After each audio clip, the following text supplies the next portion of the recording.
chemistry of hydrocarbon, and today we will discuss about benzene. तो आज benzene के बारे में पढ़ेंगे, जो कुछ भी उसके अंदर पीएमसी सिलेबस 2022 में या ई कैट के स्टूडेंट्स के लिए जो चीज़ें इंपॉर्टेंट है वो सारी चीज़ें केमिस्ट्री ऑफ बेंजीन के अंदर हम लोग देखेंगे। बेंजीन आप जानते हैं फार्मूला C6H6 होता है, एक एरोमेटिक हाइड्रोकार्बन है, और इस एरोमेटिक हाइड्रोकार्बन के बारे में आज हमें डिस्कस करना है। ठीक है, तो बेंजीन है, बेंजीन नेम है कंपाउंड का, फार्मूला आप जानते हैं दैट इज C6H6। ठीक है, 6 कार्बन रिंग होती है, अल्टरनेट पोजीशन पर डबल बॉन्ड्स होते हैं, हर कार्बन के साथ एक हाइड्रोजन की अटैचमेंट होती है। ठीक है, सो ये बहुत बेसिक बात है जो आप बेंजीन के बारे में जानते हैं। तो आज हम ओवरऑल टॉपिक कंप्लीट क्लास में बेंजीन के बारे में डिस्कस करेंगे, चूँकि इससे अच्छे खासे इंपॉर्टेंट MCQs बेंजीन से बनते हैं। तो सबसे पहले बेंजीन के फिजिकल प्रॉपर्टीज चेक करते हैं। तो बेंजीन क्या होता है हमारे पास? It is actually a colourless liquid. एक कलरलेस लिक्विड होता है विथ पेक्यूलियर स्मेल। उसकी एक पेक्यूलियर स्मेल होती है। पेक्यूलियर का मतलब होता है अजीब। इसकी एक अलग तरह की एक अजीब सी एक डिफरेंट सी खुशबू होती है एंड बर्निंग टेस्ट। और टेस्ट जो है उसका जलने वाला होता है कि अगर उसको कोई टेस्ट करे तो ऐसा लगेगा जैसे ज़बान जल रही है उसकी। सो बर्निंग टेस्ट है, पेक्यूलियर एक अजीब सी स्मेल है, और एक कलरलेस लिक्विड है। कलर कोई नहीं होता, उसका लिक्विड स्टेट में पाया जाता है। तो ये बेंजीन की कुछ फिजिकल प्रॉपर्टीज़ को हम देख रहे हैं। ठीक है भाई,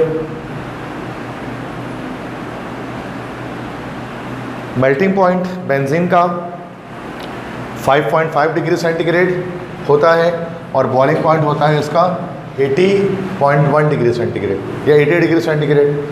तो 80 डिग्री सेंटीग्रेड जो है वो बॉइलिंग पॉइंट है बेंजीन का, और 5.5 डिग्री में ये मेल्ट हो जाता है, इसकी मेल्टिंग पॉइंट है।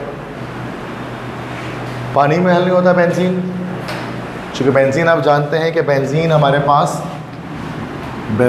पास होता है नॉन पोलर, और नॉन पोलर चीज़ें जो हैं वो बच्चों पानी में हल नहीं होती, they are not dissolve in water. ठीक है, तो ये पानी में नहीं हल होता, तो पानी में नहीं हल होता insoluble in water but soluble in organic solvents. लेकिन ऑर्गेनिक सॉल्वेंट्स के अंदर आप बेंजीन को डिज़ोल्व कर सकते हैं। ऑर्गेनिक सॉल्वेंट से मुराद, देखो सिंपल कॉन्सेप्ट है, like dissolve like.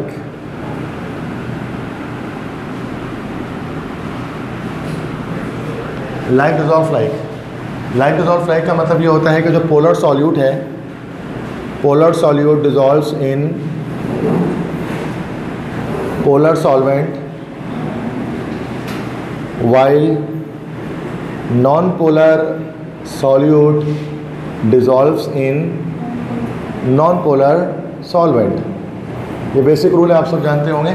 Like dissolve like इसको कहा जाता है कि एक जैसे सॉल्यूट एक जैसे सॉल्वेंट के अंदर डिज़ोल्व होते हैं। अब पोलर सॉल्यूट्स तो मराद यहाँ पर क्या आ गया, जैसे जितने भी आयनिक कंपाउंड्स आ गए, जैसे कि जितने भी सॉल्ट आ गए वो सारे के सारे पोलर होते हैं। तो वो पोलर सॉल्वेंट क्या होता है? वाटर, वो वाटर में डिज़ोल्व हो जाते हैं। लेकिन जो नॉन पोलर सॉल्यूट होता है, लेट्स से कि अगर हम बात कर लें बेंजीन एक नॉन पोलर सॉल्यूट है, तो ये पानी में नहीं होता, ये नॉन पोलर सॉल्वेंट के अंदर होता है। नॉन पोलर सॉल्वेंट से मुराद जैसे कार्बन टेट्राक्लोराइड ले लो, पेट्रोल ले लो, क्लोरोफॉर्म ले लो, इन सब में डिज़ोल्व हो जाता है। तो बेंजीन वाटर में डिसॉल्वेबल नहीं होता because of its non polar nature, but benzene can be dissolve in non polar solvent such as petrol, such as chloroform, such as carbon tetrachloride, kerosene, paraffin oil, किसी भी इसमें भी dissolve हो सकता है। जो ऑर्गेनिक सॉल्वेंट्स मतलब non polar solvents organic solvents होते हैं। ठीक है, तो नॉन पोलर सॉल्वेंट को ऑर्गेनिक सॉल्वेंट्स भी कहा जाता है। और नेक्स्ट उसके बाद ये प्रॉपर्टी कि बेंजीन जो है वो टॉक्सिक होता है, जहरीला होता है, उसको हम पी नहीं सकते, उसको हम पीते नहीं हैं। तो benzene is toxic in nature, poisonous होता है, टॉक्सिक होता है, जहरीला होता है। ठीक है, और टॉक्सिक होने के साथ साथ ये बेंजीन कार्सिनोजन भी है। कार्सिनोजन से क्या मुराद है? कार्सिनोजेनिक चीज़ें क्या होती हैं जो कि कैंसर काउज करती हैं। तो बेंजीन कार्सिनोजेनिक होता है, मतलब कार्सिनोजेनिक से मुराद कैन काउज कैंसर, ये कैंसर पैदा कर सकता है बॉडी के अंदर। इसलिए बेंजीन को हम नॉर्मली इस्तेमाल नहीं करते हैं कभी भी बिकॉज ऑफ टॉक्सिसिटी। और उसके हार्मफुल नेचर की वजह से। बेंजीन को डिस्कवर किसने किया था? बेंजीन को डिस्कवर करने वाले साइंटिस्ट हैं, दैट वाज माइकल फेराडे। ठीक है, तो माइकल फेराडे ने इसको डिस्कवर किया था 1825 में, 1825 में। तो benzene was discovered by Michael Faraday. Sindh board में भी हम यही पढ़ते हैं। और फिर एक और साइंटिस्ट थे जिनका नाम था हॉफमैन। तो हॉफमैन जो थे उन्होंने 1845 में क्या किया था? इसी बेंजीन को, ये जो हॉफमैन थे, हॉफमैन ने क्या किया? हॉफमैन एक्सट्रैक्टेड बेंजीन, उन्होंने बेंजीन को एक्सट्रैक्ट किया कहाँ से? फ्रॉम कोल टार। कोल टार में से बेंजीन को सेपरेट करने वाले साइंटिस्ट थे हॉफमैन। तो हॉफमैन ने क्या किया था? कोल टार में से बेंजीन निकाला था। ठीक है, तो ये दोनों साइंटिस्ट के नाम याद करें कि कोल टार से बेंजीन को बनाने वाले जो थे, वो एक्सट्रैक्ट करने वाले जो थे, वो हॉफमैन थे। ठीक है, नाम याद रखिए। बेंजीन, आप जानते हैं बेंजीन का एम्पिरिकल फार्मूला होता है CH। ठीक है, CH इसका एम्पिरिकल फार्मूला होता है, और मॉलिक्यूलर फार्मूला इसका हमारे पास होता है C6H6। This is a molecular formula of benzene. और बेंजीन का स्ट्रक्चर भी आप सब जानते हैं, 6 मेंबर रिंग होती है और कॉन्जुगेट पाई बॉन्ड्स होते हैं। ठीक है, और एक्सरे के थ्रू हमें पता लगा कि बेंजीन का स्ट्रक्चर एक परफेक्ट हेक्सागोनल होता है। तो हर किसी को अलग अलग, देखो एम्पिरिकल फार्मूला पता लगा, एलिमेंटल एनालिसिस से पता लगता है। Molecular formula vapour density method, जिसको हम कंबस्टन एनालिसिस भी कहते हैं, उससे पता लगता है। और स्ट्रक्चर कैसे पता लगता है? एक्सरे एनालिसिस जब हम करते हैं तो उससे पता लगता है। तो तीनों को अलग अलग तरीके से पता लगाते हैं। एम्पिरिकल फार्मूला के लिए एलिमेंटल एनालिसिस याद रखिए, और molecular formula vapour density method, और स्ट्रक्चर जो है वो एक्सरे स्टडीज से, एक्सरे एनालिसिस से बताते हैं। ये आप जानते हैं इस चीज़ के बारे में, बाकी क्या एम्पिरिकल क्या मॉलिक्यूलर होता है। अच्छा, जब बेंजीन की बात की जाए तो बेंजीन में कार्बन टू हाइड्रोजन रेशो जो है ना, वो 1:1 का होता है। सब में आपको याद करना पड़ेगा, अल्केन, अल्कीन, अल्काइन, एरीन से मुराद benzene, hexane, hexene, hexyne, benzene. अब हेक्सेन C6H14, इसमें कार्बन टू हाइड्रोजन रेशो कितना होगा? उसके लिए कार्बन 6 है, हाइड्रोजन 14 है। 6/14 किया तो 0.43 आ गया।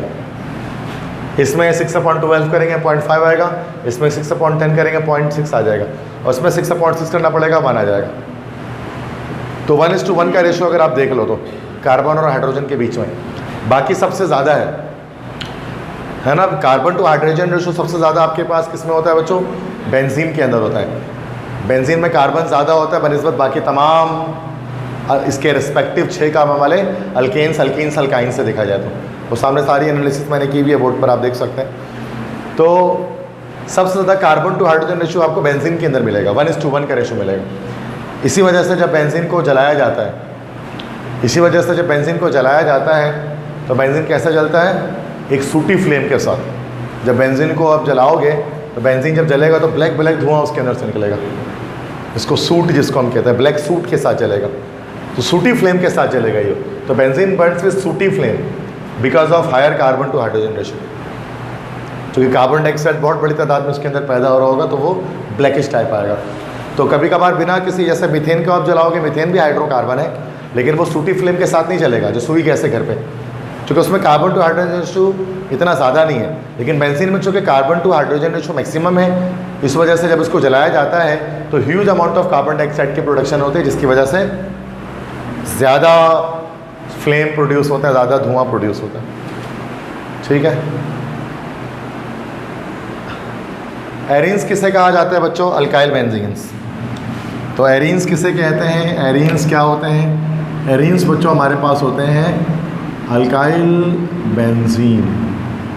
अल्काइल बेंजीन से हमारा बेंजीन लें और बेंजीन के ऊपर आप एक रेडिकल अटैच कर दें, तो ये हमारे पास कहलाएगा, this is called alkyl benzene और एरीन। अब जैसे देखो, ये टॉलुइन एक एरीन है, मिथाइल बेंजीन, ये जाइलिन, जब 2 CH3 एक साथ है दैट इज जाइलिन, ऑर्थो पे लगा तो ओ जाइलिन। इथाइल बेंजीन है, ये C2H5 जुड़ा है बेंजीन के साथ। और ये हमारे पास कहलाता है स्टाइरीन। ये जो अगला आपको दिख रहा है ना, आखिरी वाला स्टाइरीन, इसमें आप बेंजीन के साथ आप देख सकते हो ये वाला रेडिकल जो हमारे पास होता है ना, रेडिकल, ये कौन सा रेडिकल हमारे पास है? This is vinyl radical. तो हम इसको ये कह सकते हैं कि this is vinyl benzene. Vinyl benzene को ही स्टाइरीन कहा जाता है। अच्छा, ये पॉलीमराइज हो सकता है, यहाँ से पाई बॉन्ड टूट सकता है और पोलीमराइजेशन हो सकती है, एडिशन पोलीमराइजेशन। तो स्टायरीन का जो पॉलीमर होता है ना, स्टायरीन को जब आप इसके जब पॉलीमराइजेशन करोगे तो उससे हमारे पास एक पॉलीमर बनेगा जिसको हम लोग कहते हैं पॉलीस्टायरीन। पॉलीस्टायरीन, पॉलीस्टायरीन को नॉर्मली कमर्शियली क्या कहा जाता है? This is called thermocol. Thermocol आपने देखा होगा, थर्मोकोल असल में एक प्लास्टिक होता है, फ्रिज वगैरह, टीवी वगैरह उसको जो है वो पैक करने के लिए इस्तेमाल होता है। देखा है सबने? वो वाइट कलर का होता है, फोम जैसा लग रहा होता है, थर्मोकोल। इसको नॉर्मली थर्मोपोल बोलते हैं लोग, ज़्यादातर थर्मापोल बोलते हैं, तो वो गलत नाम होता है। इट इज़ थर्मोकोल, उसका एक्चुअल नाम है थर्मोकोल। थर्मोकोल एक प्लास्टिक है, ठीक है। अच्छा, नेक्स्ट ये कि पॉलीसाइक्लिक एरोमेटिक हाइड्रोकार्बन्स भी हो सकते हैं। पॉलीसाइक्लिक से मुराद जिसमें एक से ज़्यादा बेंजीन रिंग अटैच हो, जैसे मैंने आपको ये बताया दिस इज बाईफिनाइल, दो बेंजीन रिंग एक साथ अटैच हो जाए इस तरह, दिस इज कॉल्ड बाईफिनाइल, ठीक है। This is called diphenyl methane. और अगर विनाइल ग्रुप आ जाए दो बेंजीन के साथ, दिस इज कॉल्ड स्टिल्बीन। तो ये अलग अलग हमारे पास पॉलीसाइक्लिक एरोमेटिक हाइड्रोकार्बन्स हैं। और ये लीनियर फ्यूजन ऑफ फॉर्मेटिंग, जब बेंजीन रिंग आपस में फ्यूज़ हो जाए, एक दूसरे के साथ फ्यूज़ हो जाए, तो ये आपको पता है this is very famous, naphthalene. और तीन बेंजीन रिंग एक साथ आ जाए, दिस इज़ कॉल्ड एंथ्रासीन। अच्छा, तीन आ जाए तो एंथ्रासीन, और चार अगर एक साथ आ जाए this is called naphthacene, this is called naphthacene. तो दिस इज़ नैप्थलीन, एंथ्रासीन, और वो चार अगर बेंजीन रिंग एक साथ अटैच हो जाए दिस इज़ नैप्थासीन, ठीक है। और भी होते हैं इस तरह से कि आप बेंजीन रिंग ले लें इस तरह से, और तीसरा रिंग इस तरह ऊपर अटैच हो जाए जाके, ऐसा भी होता है। This is called phenanthrene. तो ये सारे हमारे पास एरीन्स हैं, अल्काइल बेंजीन्स हैं। तो बहुत अलग अलग नाम है। तो ये स्लाइड है, इसको मैं भेज दूँगा, आप उसको देख लीजिएगा, लिख लीजिएगा अपने पास।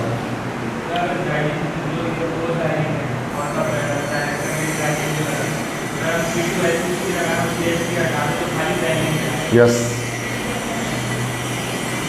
जाइलिन का बनता है जब दो CH3 ग्रुप दो मिथाइल ग्रुप अटैच होते हैं, तो जाइलिन की फॉर्मेशन होती है।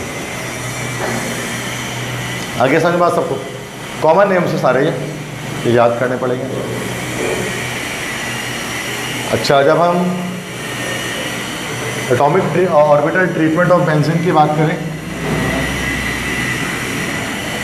तो आप जानते हैं बेंजीन के अंदर क्या हमारे पास होता है कि बेंजीन में हर कार्बन sp2 हाइब्रिडाइज होता है। Every carbon of benzene is sp2 hybridize, और इसी sp हाइब्रिडाइजेशन की वजह से एक ट्रायगोनल प्लेनर स्ट्रक्चर बनता है। और ये ट्रायगोनल प्लेनर स्ट्रक्चर में 120 डिग्री का बॉन्ड एंगल होता है, 120 डिग्री का बॉन्ड एंगल होता है। तो याद रखिएगा कि ये NAD में भी आया था कि हर कार्बन बेंजीन रिंग के अंदर कौन सी हाइब्रिडाइजेशन करता है, तो sp2 करता है। और sp2 का शेप कैसा होता है? ट्रायगोनल प्लेनर, और 120 डिग्री बॉन्ड एंगल इसकी होती है। और टोटल 6 कार्बन एटम इस तरह से ज्वाइन हो जाते हैं। हर कार्बन एटम क्या होता है? इस तरह से ट्रायगोनल प्लेनर स्ट्रक्चर के अंदर मौजूद होता है, ठीक है। और सब इस तरह से आपस में जो है 6 के 6 कार्बन इस तरह से अटैच हो जाते हैं। और हर कार्बन का एक pz ऑर्बिटल अनहाइब्रिडाइज रहता है, ये भी आप जानते हैं। अनहाइब्रिडाइज pz ऑर्बिटल होता है। ये जो अनहाइब्रिडाइज pz ऑर्बिटल होता है ये इस तरह से परपेंडिकुलर होता है plane of the benzene ring के। अब परपेंडिकुलर होता है तो उसमें क्या होता है? मल्टीपल वेज से हमारे पास पाई बॉन्ड बन सकता है। तो उसमें क्या होता है कि ये दो अलग अलग कंडीशन पर पाई बॉन्ड बनाते हैं जिससे कि इलेक्ट्रॉन क्लाउड जनरेट हो जाता है। बहुत सारी बातें कर सकते हैं इससे हम। यहाँ पर मेन चीज़ तो यही है बेंजीन के बारे में कि बेंजीन में पाई बॉन्ड होने के बावजूद, बेंजीन में पाई बॉन्ड होता है उसके बावजूद वो सैचुरेटेड नेचर रखता है, अनसैचुरेटेड नहीं रखता। इसके पीछे रीज़न यही है कि बेंजीन का जो पाई बॉन्ड होता है ना वो डिफरेंट, वो दो अलग अलग तरीक़ों से बन सकता है, जिसकी वजह से बेंजीन के अंदर हम कह सकते हैं पाई बॉन्ड रोटेट करते हैं, वाइब्रेट करते हैं, और एक इलेक्ट्रॉन क्लाउड जनरेट हो जाता है both above and below the benzene ring. और वो इलेक्ट्रॉन क्लाउड क्या करता है? बेंजीन को स्टेबल कर देता है। इसी को हम रेजोनेंस कहते हैं। जब पाई बॉन्ड मूव करता है इसी को हम रेजोनेंस कहते हैं। पाई बॉन्ड कैसे बनता है आपको पता है? Perpendicular overlapping of orbitals. Orbitals जब परपेंडिकुलरली ओवरलैप करते हैं तो दैट इज़ कॉल्ड, या पैरेलल ओवरलैपिंग सॉरी जब करते हैं that is called pi bonding. तो एक एक्सटेंसिव डीलोकलाइजेशन इसके अंदर होती है और बेंजीन उससे स्टेबल हो जाता है। बस ये याद रखना है आपको बेंजीन के बारे में कि बेंजीन में हर कार्बन sp2 हाइब्रिडाइज्ड है, टोटल 6 कार्बन रिंग बनाकर हैं, और हर कार्बन का जो pz है तो टोटल 6 pz ऑर्बिटल हैं, वो मल्टीपल वेज से पाई बॉन्डिंग करके एक इलेक्ट्रॉन क्लाउड जनरेट कर देते हैं। ये इलेक्ट्रॉन क्लाउड बेंजीन रिंग को स्टेबल कर देता है, इसी को रेजोनेंस कहा जाता है। बस समझ में आ गई ये पॉइंट। इसलिए benzene ring is the only compound that contains pi bond but is stable.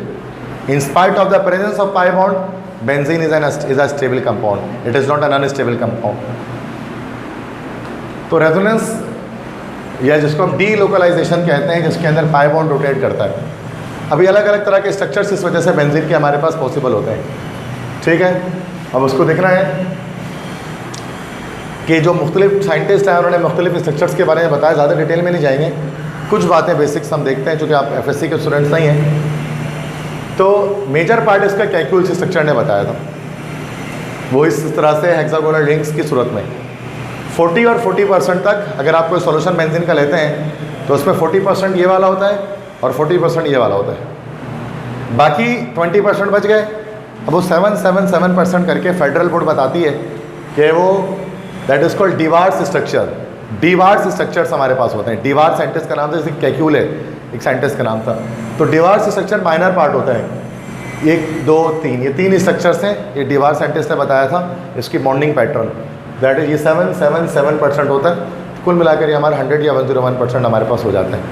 ठीक है, तो आप इसको याद रखिएगा, जो मेजर पार्ट है वो कैक्यूल स्ट्रक्चर ही होता है 80% तक, ताकि माइनर पार्ट जो होता है ना बेंजीन के अंदर वो डिवार्स स्ट्रक्चर होता है। ये पीएमसी में पूछेंगे आपसे डिवार्स स्ट्रक्चर के बारे में। तो 3 डिवार स्ट्रक्चर है और 2 कैक्यूल स्ट्रक्चर है। सिंध बोर्ड में डिवार स्ट्रक्चर के बारे में कोई तस्करा नहीं होगा। ठीक है,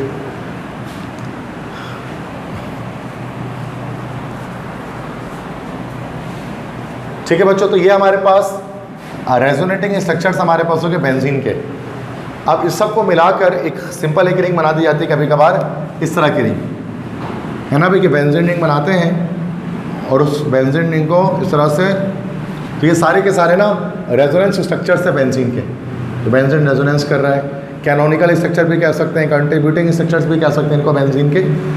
और अगर इन सब को मिला दिया जाए ना तो एक सिंपल इस तरह का स्ट्रक्चर हमारे पास आ जाता है, जो कंप्लीट की समरी बता रहा होता है। नॉर्मली देखा बेंजीन इस तरह भी बनाते हैं, ये movement of pi bond show करता है जो सर्किल होता है। इसको हम रेजोनेंस हाइब्रिड कहते हैं स्ट्रक्चर को, या फिर इसी को हम रॉबिन्सन स्ट्रक्चर भी कहते हैं।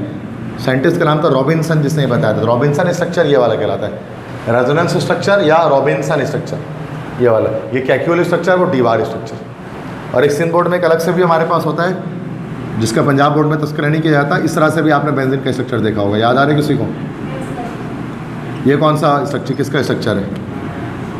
इसके 2 साइंटिस्ट का दिया हुआ था, Armstrong Baeyer, Armstrong Baeyer's centric formula. ये भी एक स्ट्रक्चर होता है बेंजीन का। तो मल्टीपल स्ट्रक्चर्स हैं, कैक्यूल स्ट्रक्चर है, डिवार स्ट्रक्चर है, रॉबिन्सन स्ट्रक्चर है, इस तरह से आर्मस्ट्रॉन्ग बेयर सेंट्रिक फार्मूला है, अलग अलग स्ट्रक्चर्स है बेंजीन के। तो बेंजीन स्टेबल, हम काफ़ी ज़्यादा हम जानते हैं बेंजीन स्टेबल होता है हमारे पास। कि अगर हम बात करते हैं बेंजीन की, तो हाइपोथेटिकली बेंजीन की resonance energy -358.5 kilo joule per mole आनी चाहिए, क्योंकि 3 पाई बॉन्ड है। तो 1,3,5 साइक्लोहेक्साट्राइन, 3 पाई बॉन्ड होने की वजह से इसकी जो एनर्जी है वो -358.5 किलो जूल पर मोल होनी चाहिए। लेकिन ऐसा नहीं होता, जो बेंजीन की एनर्जी होती है वो 152 किलो जूल पर मोल के लगभग हमारे पास यहाँ पर होती है। और किसकी वजह से होती है? रेजोनेंस की वजह से। मतलब देखा जाए तो पाई बॉन्ड आता है ना तब किसी भी उसमें सिस्टम में, तो पाई बॉन्ड आने की वजह से वो अनस्टेबल हो जाता है। मतलब पाई बॉन्ड तोड़ेंगे तो ज़्यादा एनर्जी हमें रिलीज़ होगी, बट 3 पाई बॉन्ड तोड़ेंगे तो और ज़्यादा रिलीज़ होनी चाहिए। बट ऐसा नहीं होता, इसमें इसका रिवर्स होता है। जितना हाइपोथेटिकल वैल्यू होती है उतनी एनर्जी रिलीज़ नहीं होती है। इससे ये साबित होता है कि बेंजीन के अंदर जो पाई बॉन्ड्स हैं वो स्टेबल हैं, वो अनस्टेबल नहीं है।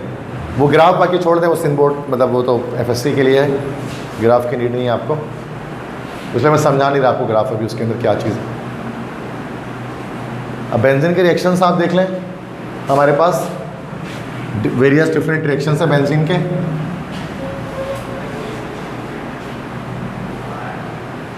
तो एडिशन रिएक्शन से बेंजीन के और मिथाइल बेंजीन दोनों के, तो एडिशन रिएक्शन बेंजीन के, बेंजीन एडिशन रिएक्शन देता है लेकिन रेयर केसेस में देता है। नॉर्मल केसेस में बेंजीन क्या देता है, सब्स्टिट्यूशन रिएक्शन देता है, बिकॉज बेंजीन सैचुरेटेड नेचर का है।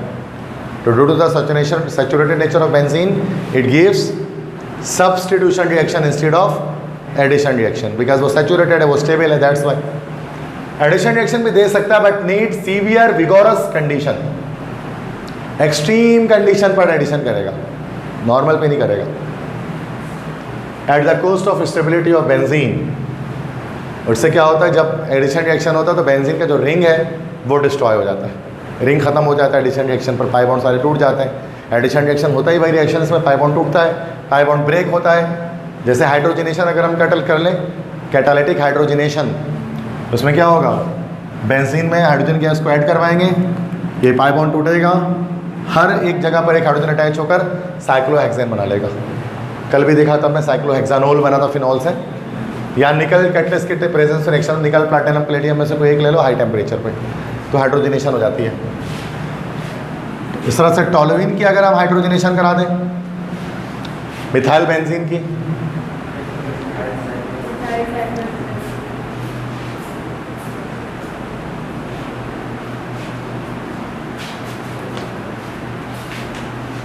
तो क्या बन जाएगा सूरत में, टोलुइन की जब हम हाइड्रोजनेशन कराएंगे तो मिथाइल साइक्लोहेक्सेन, मिथाइल रेडिकल ऐसे रह जाएगा, बस पाई बॉन्ड ब्रेक हो जाएगा कंप्लीटली। तो ये एडिशन रिएक्शंस हो गए, मतलब हाइड्रोजनेशन। हैलोजनेशन भी हो सकती है बच्चों, हैलोजनेशन एडिशन के थ्रू पाई बॉन्ड तोड़कर। हैलोजनेशन के लिए आपको पता है सनलाइट इस्तेमाल करते हैं हम, सूरज की रोशनी के नतीजे में होता है, पाई बॉन्ड टूटेगा, हर जगह पर जाकर एक कोलिन जाकर अटैचमेंट कर लेगा, ये हमारे पास बन जाएगा हेक्साक्लोरोसाइक्लोहेक्सेन। ये 1 2 3 4 5 6 हेक्साक्लोरोसाइक्लोहेक्सेन, क्योंकि हर कार्बन पे एक क्लोरीन अटैच है। तो नॉर्मली सिन बोर्ड में उसको हेक्साक्लोरोसाइक्लोहेक्सेन सिर्फ लिखा होता है, ठीक है। और हेक्साक्लोरोसाइक्लोहेक्सेन कहाँ इस्तेमाल किया जाता है, इसको BHC भी कहा जाता है, BHC बेंजीन हेक्साक्लोराइड। तो वही बात है, BHC मतलब बेंजीन हेक्साक्लोराइड, वो भी एक ही चीज़ है। तो फेडरल बोर्ड में उसको BHC भी लिखा जाता है, बेंजीन हेक्साक्लोराइड। इंसेक्टिसाइड है ये। इंसेक्टिसाइड से मुराद क्या है कि कीड़े मार दवाई के तौर पर इस्तेमाल किया जाता है।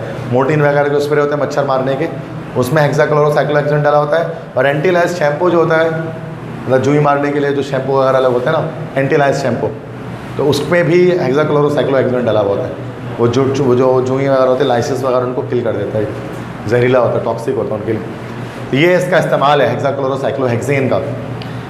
टोलुइन की भी क्लोरीनेशन कर सकते हैं, लेकिन जब टोलुइन की क्लोरीनेशन करेंगे तो क्या होगा, यहाँ पर फ्री रेडिकल चेन मैकेनिज्म यहाँ पर हमारे पास चलेगा। जब हम टोलुइन की क्लोरीनेशन करेंगे तो ये रिएक्शन हमारे पास फ्री रेडिकल मैकेनिज्म चलेगा। फ्री रेडिकल मैकेनिज्म जो कि अल्केन्स के अंदर हो रहा होता है, एक हाइड्रोजन निकलता है, एक कोलिन बढ़ता है, एक हाइड्रोजन निकलता है, एक कोलिन बढ़ता है हर स्टेप में। तो पहले एक हाइड्रोजन निकलेगा, एक कोलिन बढ़ेगा, तो बेंजाइल क्लोराइड बन जाएगा। फिर अगले स्टेप में क्या होगा, एक हाइड्रोजन निकलेगा, एक कोलिन बढ़ेगा, बेंजाइल क्लोराइड बन जाएगा। नेक्स्ट स्टेप में या CCl3 सारे हाइड्रोजन निकल जाएंगे और क्या बन जाएगा, बेंजो क्लोराइड। बताया था आपको, बेंजाइल, बेंजल, बेंजो। तो पहले बेंजाइल बना, फिर बेंजल बना, फिर बेंजो बना, 3 क्लोराइड बना। तो ये हमने कब की, जब टोलुइन की क्लोरीनेशन की, तब टोलुइन की और सनलाइट की प्रेजेंस में लेविस एसिड लेकर करेंगे ना, तो सब्स्टिट्यूशन हो जाएगा, वो एक अलग चीज़, वो आगे भी पढ़ेंगे। ये हमने एडिशन रिएक्शन देख लिया, समझ गए, हाइड्रोजनेशन और हैलोजनेशन। क्लियर है, सनलाइट के प्रेजेंस में होता है ये हैलोजनेशन। आगे बढ़ते हैं, ओजोनोलाइसिस। इसको हम लोग सिंध बोर्ड में ऑक्सीडेशन ही कह रहे होते हैं, बट फेडरल बोर्ड में इसको ओजोनोलाइसिस कहा जाता है। ओजोनोलाइसिस में रिएक्शन किससे होता है बच्चों, ओजोनोलाइसिस का मतलब क्या होगा, ओजोन से रिएक्शन होना।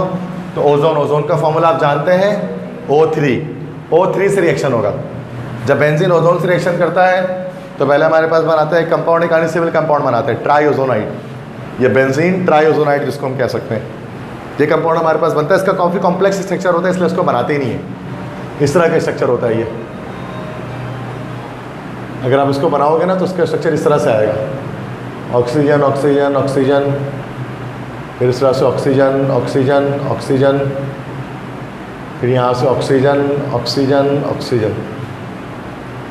तो ये बड़ा कॉम्प्लेक्स सा स्ट्रक्चर होता है। तो इसमें हम इसको क्या करते हैं, 3 3 6 3 9 ऑक्सीजन हो गया, 6 हाइड्रोजन हो गए, 6 कार्बन हो गए, बट इसको बनाते नहीं है, C6H6O9 लिख देते हैं सिर्फ, और उसका नाम बना देते हैं बेंजीन ट्राइओजोनाइड, या सिर्फ ओजोनाइड्स भी कह सकते हैं, सिंध बोर्ड में सिर्फ इसको ओजोनाइड लिखा जाता है। ये एक अनस्टेबल कंपाउंड होता है। इसका जब जिंक से रिएक्शन कराता है तो जिंक क्या करता है बच्चों, जिंक यहाँ पर बस मैकेनिज्म पे नहीं जा रहा, मैं मैकेनिज्म नहीं करा रहा, ठीक है, तो विदाउट एनी मैकेनिज्म मैं बता रहा हूँ, वरना तो इसमें इस तरह से यहाँ पर जिंक ऑक्साइड ऑक्सीजन के साथ यहाँ पर रिमूव कर देता है, जिंक ऑक्सीजन को रिमूव करता है तो CHO बॉन्ड CHO बच जाता है, दैट इज कॉल्ड ग्लाइऑक्सल। आपको एप्टीट्यूड में क्या याद रखना है कि जब भी बेंजीन का ओजोन से रिएक्शन होगा तो पहले ओजोनाइड बनेगा या ट्राइओजोनाइड बनेगा, फिर फाइनली एट द एंड ग्लाइऑक्सल बनेगा। ग्लाइऑक्सल क्या है, एक एल्डिहाइड है, 2 एल्डिहाइड एक साथ अटैच है उसके अंदर, 1,2 ईथन डायल, ईथन डायल है ना वो, अगर आप उसको देखो, स्ट्रक्चर नहीं बना रहा मैं, अगर बना लूँगा तो इस तरह से बनेगा ना, यही है CHO बॉन्ड CHO, 2 साइड से एल्डिहाइड है, तो 1,2 ईथन डायल, या ईथन 1,2 डायल, ये भी सही है। तो ये कब होगा, जब बेंजीन की ओजोनोलाइसिस करेंगे, ओजोन से रिएक्शन कराएंगे तो ग्लाइऑक्सल बनेगा, बहुत इंपॉर्टेंट MCQ है ये, ग्लाइऑक्सल बनता है। और ऑक्सीडेशन भी कर सकता है, ऑक्सीडेशन में O2 से रिएक्शन होगा, but benzene is resistant to oxidation. Benzene जो है ना वो ऑक्सीडेशन करता नहीं पोटेशियम डाइक्रोमेट या पोटेशियम परमैंगनेट के साथ, जो माइल्ड ऑक्सीडाइजिंग एजेंट होते हैं। ये हमें पता है कि हमारे पास these are the mild oxidising agent, इनके साथ बेंजीन रिएक्शन नहीं देता, तो बेंजीन के लिए कैटालाइटिक ऑक्सीडेशन करानी पड़ती है, और कैटलिस्ट हम लोग क्या लेते हैं बच्चों, वेनेडियम पेंटाऑक्साइड, हाई टेम्परेचर पे। ये क्या करता है, इस बेंजीन को कन्वर्ट कर देता है किसमें, मैलिक एनहाइड्राइड के अंदर। तो बेंजीन की ऑक्सीडेशन से मैलिक एनहाइड्राइड बनता है। फॉर्मूले का मसला नहीं है याद करने की, बस आप याद रखें कि मैलिक एनहाइड्राइड की फॉर्मेशन हो जाती है, ठीक है।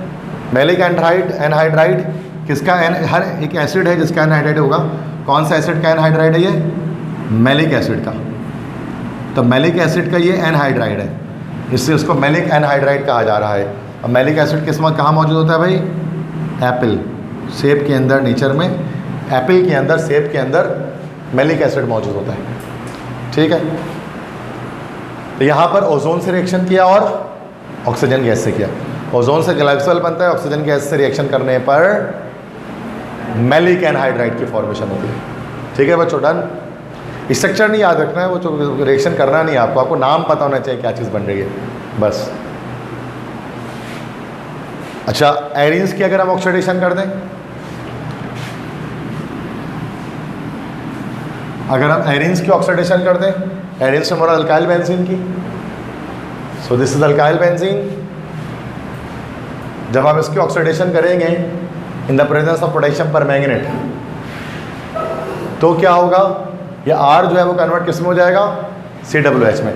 कभी भी अल्काइल बेंजीन की ऑक्सीडेशन करेंगे तो आपको जो ईल्ड देगा, जो प्रोडक्ट देगा, वो हमेशा क्या देगा, बेंजोइक एसिड देगा, हमेशा।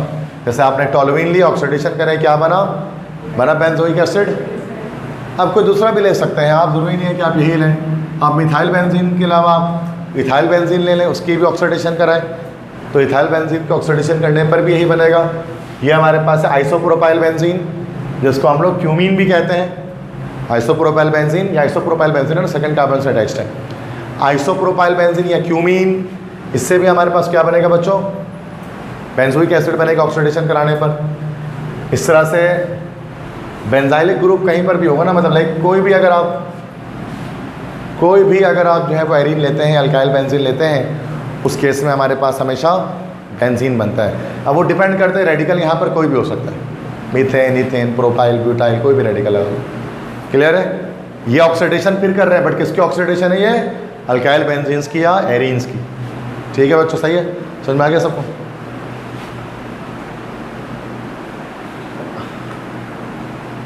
अब ये कुछ हमारे पास हैं जिनको हम लोग कहते हैं इलेक्ट्रोफिलिक सब्स्टिट्यूशन रिएक्शन।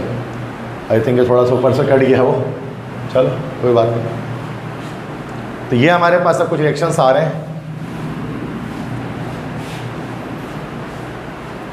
आगे तो नहीं सही वाला है, नहीं, ओके। तो ये कुछ रिएक्शंस हमारे पास आ रहे हैं, ये बहुत मशहूर रिएक्शन है बेंजीन के, इनको हम लोग कौन से रिएक्शंस कहते हैं, they are known as electrophilic. ये बेंजीन की रिएक्शन है, सबको पता होगा, इलेक्ट्रोफिलिक सब्स्टिट्यूशन रिएक्शन बेंजीन करता है ये। बेंजीन का पाई बॉन्ड टूटता है, एक जगह नेगेटिव चार्ज जनरेट होता है और फिर कोई इलेक्ट्रोफाइल आकर इस पर अटैक कर जाता है। ठीक है, अब ये इलेक्ट्रोफाइल जो आता है इसके बिहाफ पे अलग अलग तरह के हमारे पास रिएक्शंस होते हैं। जैसे अगर क्लोरीन आकर इस पर अटैच हो जाए तो बेंजीन के साथ क्लोरीन अटैच हो जाएगा तो क्लोरोबेंजीन बनेगा।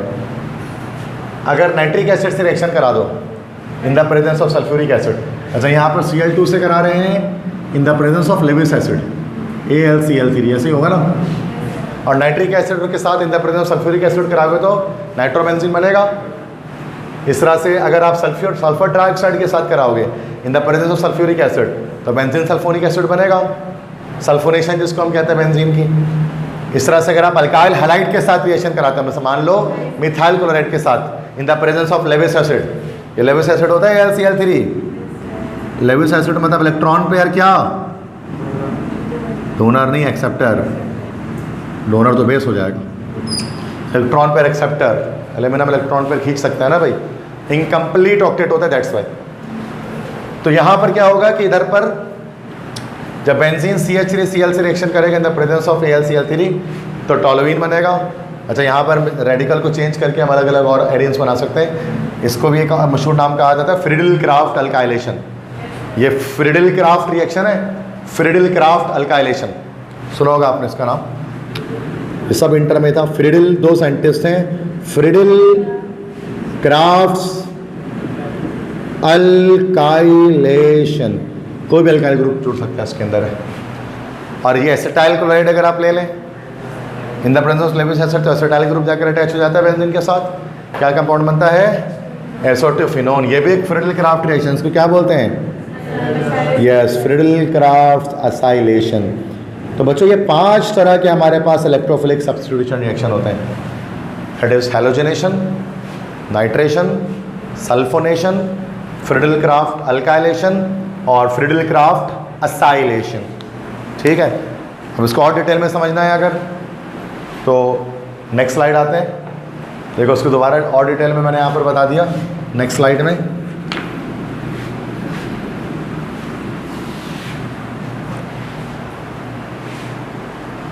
अब यहाँ पर क्या है कि जैसे कि मान लो halogenation, nitration, sulphonation, Friedel Crafts alkylation, Friedel Crafts acylation. Catalyst हम यहाँ पर इस्तेमाल करते हैं, रिएजेंट और कैटलिस्ट। रिएजेंट क्लोरीन ब्रोमीन में से कोई इस्तेमाल कर लेते हैं कैटलिस्ट, और कैटलिस्ट में FeCl3, FeBr3 या AlCl3 कोई भी लेविस एसिड यूज़ करते हैं।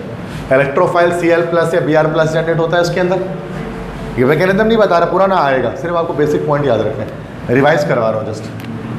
तो Cl पॉजिटिव, इसको कौन सा आयन कहते हैं, क्लोरीनियम आयन बोलते हैं। और उसको कौन सा आयन, ब्रोमीनियम आयन, यम आएगा। तो बेंजीन के साथ अटैच होकर क्लोरोबेंजीन बना लेता है।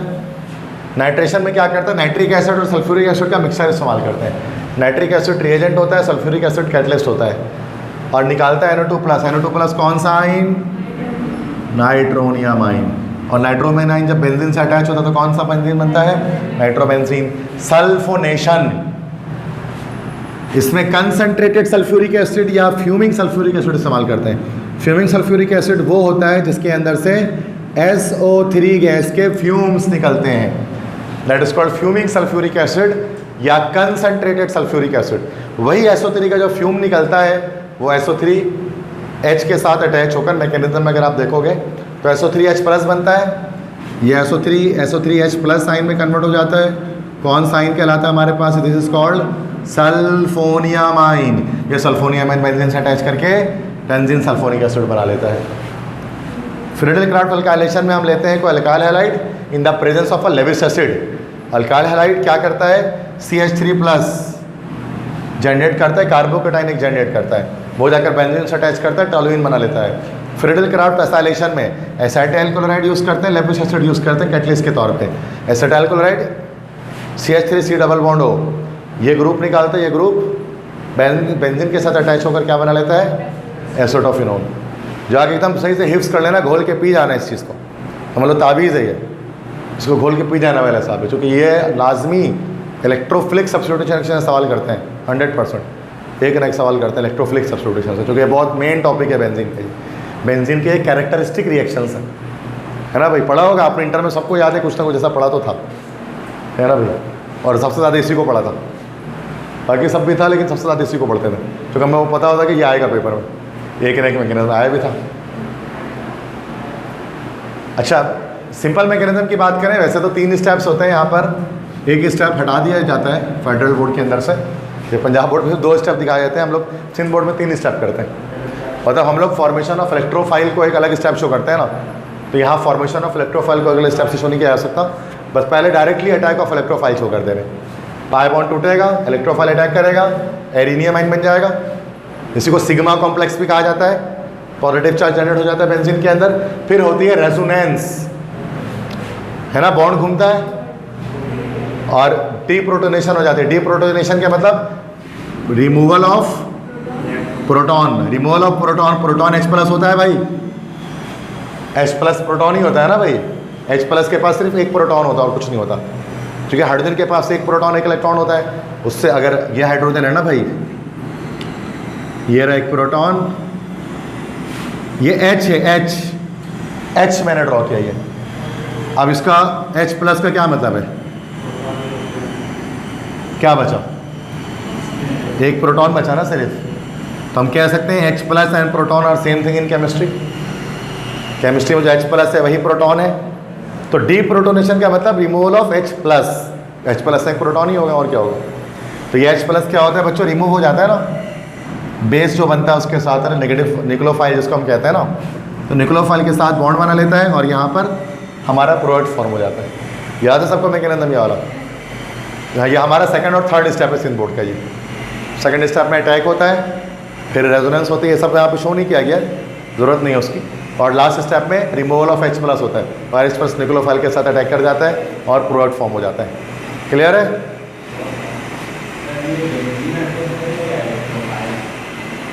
इलेक्ट्रोफाइल अटैक कर रहा है ना बेंजीन नहीं। अच्छा, एरो की बात कर रहे हैं आप, उससे कोई फर्क नहीं पड़ता, इससे कोई फर्क नहीं पड़ता भाई। अपने ऊपर पानी डाल दो कि पानी में कूद जाओ, होना तो गीला ही है। सही बात है ना भाई। तो क्या फर्क पड़ता है, उस पर अटैक करेंगे इस पर अटैक करें, नहीं समझ मेरी बात। रिएक्शन होना है ना, अब वो जिसको खा के पियो या पी के खाओ बात बराबर है। मैगी में बोलते हैं ना, एक ही चीज़ है, मतलब फर्क नहीं है इसमें, एक ही बात है। यहाँ पर ये समझिए इलेक्ट्रॉन पेयर इसको दे रहा है, तो इसलिए इसका ट्रांसफर करके लिखा गया है। ये इलेक्ट्रॉन पेयर डोनेट हो रहा है ना, दैट्स ऐसे लिखा, तो ऐसे मजाक कर रहा था, तो वो इसी तरह लिखते हैं नॉर्मली, कोई फर्क नहीं पड़ता, वैसे करा दो अगर आपको, हमें मैकेनिज्म समझना है बस।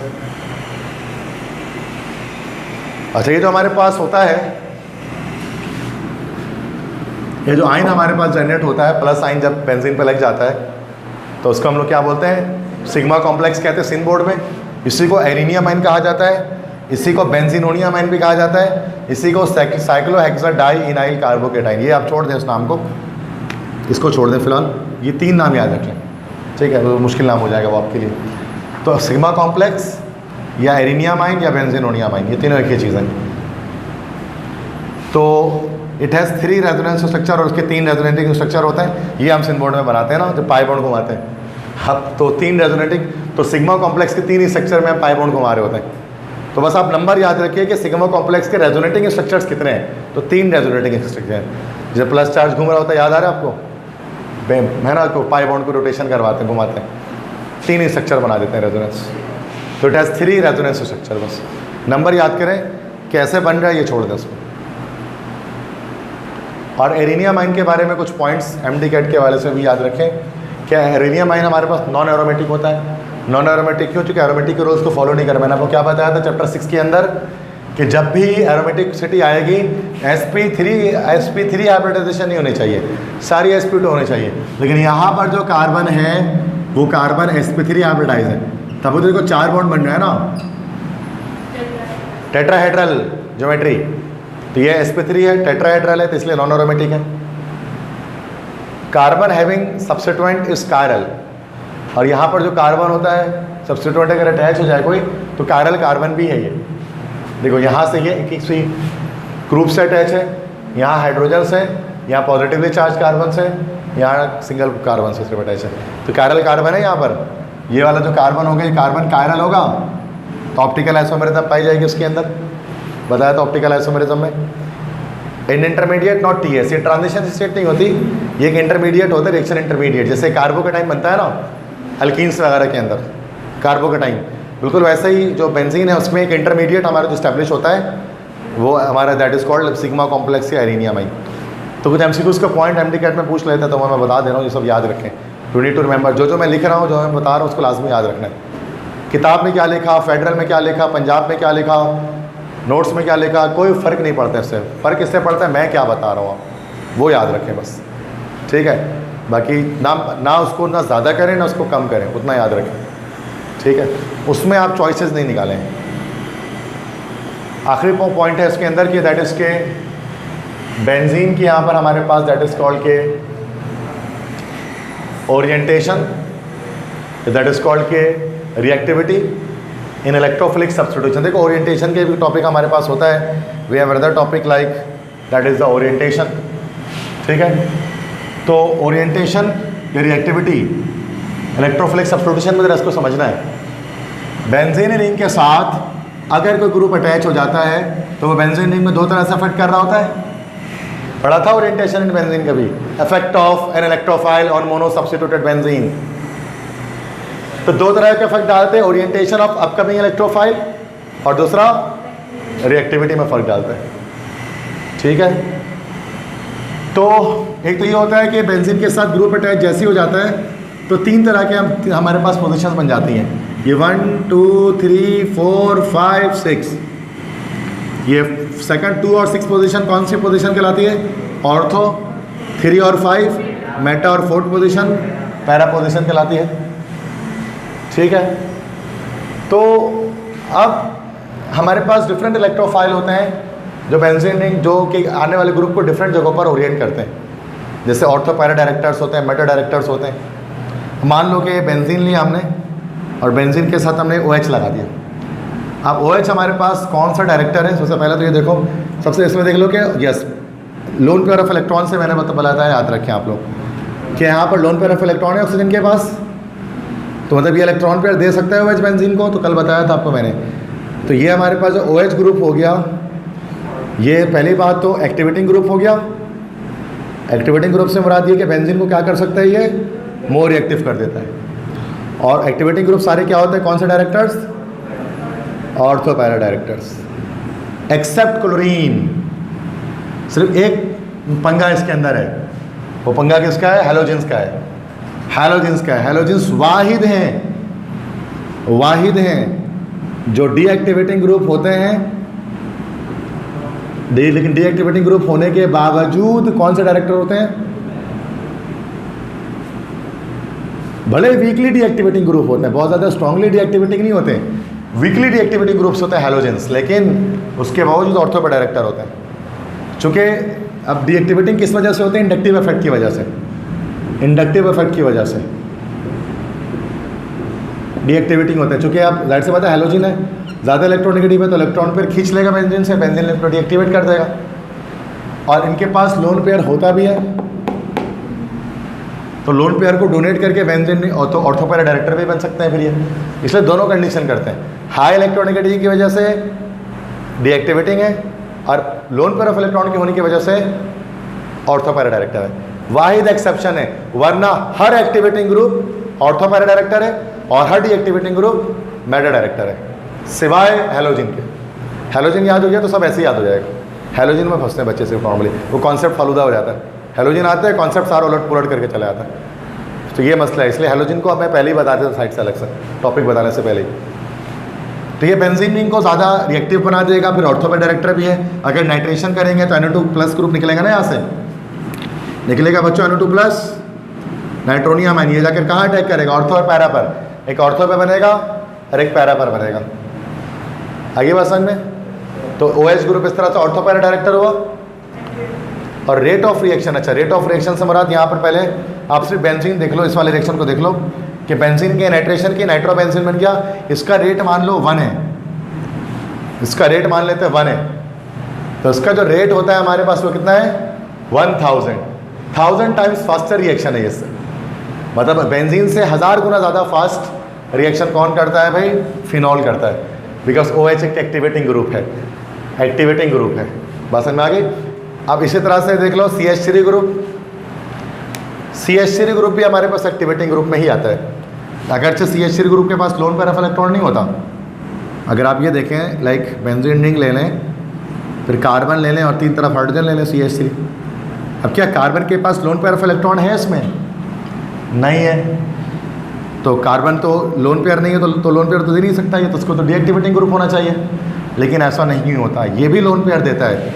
किस तरीके से लोन पेयर देता है बच्चों? ये देता है lone pair bye means of hyper conjugation, hyper conjugation के थ्रू देता है।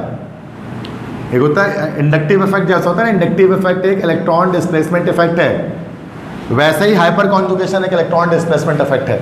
इसमें क्या होता है, सिग्मा बॉन्ड टूट के पाई बॉन्ड निकलता है। कैसे? बेंजीन यहाँ पर क्या करेगा, ये जो CH3 है इसमें से एक बॉन्ड ब्रेक हो जाएगा और इस बॉन्ड के दोनों इलेक्ट्रॉन जो है ना वो यहाँ चले जाएंगे, तो इस तरह से एक्टिवेट कर देंगे। That is called hyper conjugation, sigma bond के ब्रेकेट से होता है।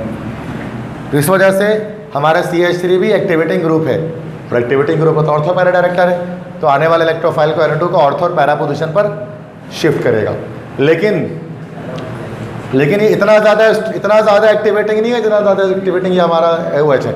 ज़रा देखो 1000 टाइम्स बढ़ा रहा है बेंजीन की एक्टिविटी को, और CH3 कितने टाइम्स बढ़ा रहा है? एक्टिवेटिंग है बट बहुत वीकली एक्टिवेटिंग है, बहुत स्ट्रांगली एक्टिवेटिंग नहीं है। वजह यह है कि ये लोन पेयर उस तरह से नहीं दे रहा जिस तरह से OH दे रहा है, ये तो बॉन्ड तोड़ के अपना दे रहा है ना, तो स्पीड इसकी स्लो ही होती है। ये तो अच्छा, इस तरह से NO2 ग्रुप, अब देख लो NO2 अगर अटैच होता है बेंजीन के साथ, ये हमारे पास ग्रुप है डीएक्टिवेटिंग, जो कि NO2 पर लोन पेयर ऑफ इलेक्ट्रॉन नहीं है नाइट्रोजन पे, अगर आप एक स्ट्रक्चर बनाएंगे इसका। तो अब जब NO2 ग्रुप जाकर इसके अंदर आएगा, मतलब ये अपना लोन पेयर खींच लेगा इससे, तो क्या हो जाएगा, ये डीएक्टिवेटिंग ग्रुप हो जाएगा और बेटा डायरेक्टर होगा। दोबारा नाइट्रेशन फर्दर कराएंगे तो NO2 जो है नाइट्रोनियम आयन कहाँ अटैच करेगा, मेटा पोजिशन पर अटैच करेगा। बात समझ में आ गई है? तो ये हमारे पास ओरिएंटेशन है कि जब भी कोई ग्रुप आकर अटैच हो जाता है बेंजीन के अंदर, तो वो बेंजीन की एक्टिविटी में और अपकमिंग इलेक्ट्रोफाइल के ओरिएंटेशन में एक इफेक्ट डाल देता है। That is called orientation in benzene. ये एक आखिरी एग्जांपल था, ये भी देख लो कि बेंजीन है Cl क्लोरोबेंजीन है, नाइट्रेशन करी, मैंने बताया था ऑर्थो पैरा डायरेक्टर है लेकिन डीएक्टिवेटिंग है, तो देखो ऑर्थो और पैरा NO2 को शिफ्ट किया जो इस पर इलेक्ट्रोफाइल आकर अटैच होगा, लेकिन रेट कितना किया 0.33। एक तरह से कैसा ग्रुप है ये, कम किया ना, 1 से कम डाउन कर दिया। तो कौन सा ग्रुप है? डीएक्टिवेटिंग ग्रुप है ये। हैलोजेंस क्लोरीन ब्रोमीन अगर लग जाए तो डीएक्टिवेटिव ग्रुप है। रीज़न मैंने बता दिया इंडक्टिव इफेक्ट की वजह से, हाई इलेक्ट्रोनेगेटिविटी की वजह से क्या करते हैं इलेक्ट्रॉन पेयर, बजाय इलेक्ट्रॉन पेयर देने की इलेक्ट्रोनेगेटिविटी हाई होती है, जिसकी वजह से इलेक्ट्रॉन पेयर ये खींच लेते हैं अपने पास बेंजीन से। और बाकी क्या कर रहा है, ये क्या कर रहा है, ये दे रहा है इलेक्ट्रॉन पेयर। सारी कहानी इलेक्ट्रॉन पेयर की, बेंजीन को कोई इलेक्ट्रॉन पेयर दे रहा है तो उसको एक्टिवेट कर दे रहा है, और बेंजीन पेयर अगर खींच ले रहा है उससे तो फिर उसको डीएक्टिवेट कर ले रहे हैं। बस समझ में आ गई? ठीक है, उसको घर जाके उसको एक बार दोबारा इसको ठीक से देख लेना। ठीक है, तो मैंने थोड़ा सा समझ में आता होगा ना वैसे कुछ ना कुछ जो मैं बता रहा हूँ। इंटर को पढ़ाते हैं वैसे इतना इसको, ये मतलब MCQs में ये है कि एक MCQ जाएगा dash is activating group, dash is deactivating, ये वाला आएगा। यस बिल्कुल, अभी MCQs होंगे ना, ये तो बस ख़त्म होने वाला है, दी एंड है। मैं लेक्चर पे ज़्यादा टाइम आपको पता देता नहीं हूँ, मुझे खुद इतना पसंद नहीं है, वरना इतना है कि मैं इसी बोर्ड पर मैं जो है 2 घंटे लगातार बोल दूँ, 2 क्या पूरा शाम तक बैठा रहा, मैं बोलते रहूँगा, स्लाइड आगे नहीं बढ़ाऊँगा। इतनी इन्फॉर्मेशन निकालेंगे सिर्फ इसके अंदर से, और आपको यकीन है मैं निकाल सकता हूँ, अगर निकालने पे आ जाओ इन्फॉर्मेशन तो मैं पोस्टमार्टम कर दूंगा इसको रख के, होगा ना। लेकिन मैं क्यों नहीं कर रहा भाई, क्योंकि मुझे पता है कि इसको ज़रूरत नहीं है इतना पढ़ा जाए जितना ज़रूरी है, मैं खुद समझता हूँ इसके बारे में। तो आज जब लेक्चरर बनना हो तो आ जाना, फिर पढ़ा देंगे। अच्छा, ग्रुप्स याद कर लें, आएगा क्या पेपर में कि कौन से एक्टिवेटिंग कौन से डीएक्टिवेटिंग ग्रुप्स हमारे पास है। तो जो भी मैंने बताया था वो फिर स्लाइड में भी आ गया ना। देखो क्या बात होता है, activating group ortho para director होते हैं, क्या करते हैं इलेक्ट्रॉन पेयर दे देते हैं बेंजीन को, ऐसे ही होता है। नेगेटिव चार्ज की डेंसिटी ऑर्थो पैरा पोजीशन पर बढ़ा देते हैं, तो क्या होता है इलेक्ट्रोफाइल आराम से इस पर जाकर अटैक कर देता है। ठीक है, ऑर्थो और पैरा पोजीशन पर ये कह लो कि उसकी जो नेगेटिव चार्ज है उसको बढ़ा देते हैं, तो इलेक्ट्रोफाइल के लिए अच्छा सोर्स हो जाता है ऑर्थो और पैरा पोजीशन पर। तो जितने भी एक्टिवेटिंग ग्रुप होते हैं इलेक्ट्रॉन डोनेटिंग ग्रुप होते हैं। ठीक है, इलेक्ट्रॉन पेयर उनके पास मौजूद होता है। अब जैसे अब कौन कौन से, जैसे NH2, NHR, NR2, that is amine, primary amine, secondary amine, different different type के। हाइड्रोक्सिल, अल्कोक्सी, जैसे मिथॉक्सी, इथॉक्सी, रेडिकल सारे, इथाइल, मिथाइल, सारे रेडिकल। सब में लोन पेयर दिख रहा है आपको, सिर्फ R में नहीं दिख रहा लोन पेयर। तो R लोन पेयर देता भी नहीं है, ये हाइपर कॉन्जुगेशन के जरिए इलेक्ट्रॉन पेयर देता है। ये एडवांस कॉन्सेप्ट मैं आपको बता रहा हूँ, ठीक है। हाइपर कॉन्जुगेशन, इसलिए ये भी ऑर्थो पैरा डायरेक्टिंग ही है, ठीक है। यही अगर आप मेटा डायरेक्टिंग की बात करिए, उल्टा काम करेगा, इलेक्ट्रॉन पेयर खींचेगा, तो जहाँ पर ऑर्थो और पैरा पोजिशन पर ये प्लस चार्ज लगा देगा, तो इधर पर तो इलेक्ट्रोफाइल नामुमकिन है कि अटैक कर सके, तो क्या करेगा ना, तो मजबूरन वो मेटा पर जाकर अटैक करेगा, तो मेटा पोजिशन पर जाकर अटैक होगा। अब ये इलेक्ट्रॉन विड्रॉइंग ग्रुप्स होते हैं, इलेक्ट्रॉन को खींचते हैं मेटा डायरेक्टर्स, और इलेक्ट्रॉन की डिफिशिएंसी कर देते हैं ऑर्थो और पैरा पोजिशन पर। ये तो डिफिशिएंसी ऑफ ऑर्थो और पैरा में इलेक्ट्रॉन कम है, तभी प्लस चार्ज आया हुआ है। अब जिस कौन से ग्रुप आ गए, सारे वो ग्रुप आ गए जिसके अंदर हमारे पास लोन पेयर ऑफ इलेक्ट्रॉन नहीं है। जैसे देखो NO2 ग्रुप साइनाइड, कार्बन पे नहीं होता, ठीक है। SO3H, ठीक है, सल्फोनिक एसिड इसमें भी नहीं होता। सारे carbonyl group, aldehyde, carboxylic acid, ketone, acid halide, ये सारे के सारे हमारे पास, ठीक है। अब इनमें हैलोजन के पास लोन पेयर ऑफ इलेक्ट्रॉन होता है, फिर भी डीएक्टिवेटिंग क्यों? Electron withdrawing due to inductive effect, lone electron negativity ज़्यादा होने की वजह से। वो सब यहाँ पर लिखा हुआ है, तो आप स्लाइड देखेंगे तब भी आपको पता लग जाएगा, ठीक है बच्चों। क्लियर है तो मसला? ये आपको याद रखना है, पेपर में इंटर में भी आता था, एप्टीट्यूड में पूछते हैं कि dash is the activating group, dash is the deactivating group, ये तो लाजमी आता है। तो आपको रट्टा नहीं लगाना है, याद क्या करने की जरूरत है। लोन पेयर है तो एक्टिवेटिंग है सवाए अल्काइल रेडिकल के, और लोन पेयर नहीं है सेंट्रल एटम में तो डीएक्टिवेटिंग है सवाए हैलोजन्स के। समझ में आ गए? दोनों में एक एक एग्जेप्शन है। अब एमसीक्यूज पे आते हैं, ठीक है। टॉपिक खत्म हो गया बेंजीन का सारा का सारा। अब देखते हैं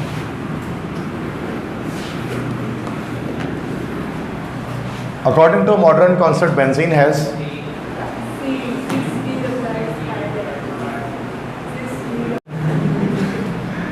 okay, first according to modern concept benzene has yes 6 delocalized pi electron, best answer है। वैसे 3 डबल बॉन्ड भी होता है उसके अंदर, बट वो मूव कर रहा होता है, वो बेस्ट ऑप्शन इसका सी है। The carbon carbon bond length in benzene molecule is, that's very easy, सबको पता होगा ये C option, that's 1.4 angstrom, genius. Which of the, अच्छा इसमें क्या होता है, कार्बन कार्बन सिंगल बॉन्ड का 1.5 होता है, डबल बॉन्ड का 1.3 होता है, और बेंजीन के अंदर दोनों के बीच की कैरेक्टरिस्टिक होती है, ना सिंगल बॉन्ड वाली होती है ना डबल बॉन्ड वाली होती है। तो हम सब इसको जानते हैं कि 1.4 जो है वो एंगस्ट्रॉम बेंजीन की, ये होता है कैमरे के पीछे और कैमरे के सामने, जो आप मीडिया में देखते हैं, ये वही वाला हाल है, ठीक है।